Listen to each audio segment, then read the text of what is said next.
The marriage certificate arrived on a Thursday, stuffed in a thick envelope with my husband's name scrawled across it in official script.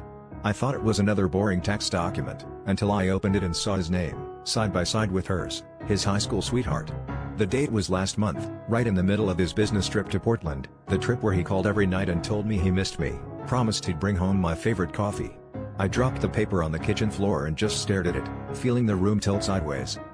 He walked in an hour later, suitcase in hand, and my hands were shaking so hard I nearly dropped the certificate again when I shoved it in his face. He didn't even try to deny it. He just stood there, silent, lips pressed together, while I screamed questions into the space between us. Instead of answers, he told me it was complicated, that he'd never stopped loving her, that she'd reached out, that it all happened so fast.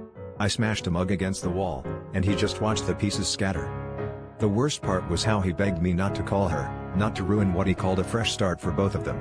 He wanted me to stay quiet while he figured out how to have 2 wives in 2 cities, as if my life was just another secret to stash away in his suitcase. We fought until my throat was raw, and he slept on the couch, sending desperate texts all night to a number I'd never seen before. I almost pitied him, sitting there hunched over his phone, but the rage kept me upright. In the end, I didn't call her. I mailed her the certificate myself, with a note that said, "Ask him about Portland." I thought the satisfaction would feel like revenge, but it just left me empty.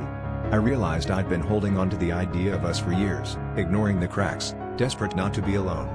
Betrayal hurts, but admitting to myself that I'd ignored what was right in front of me, that's what really broke me.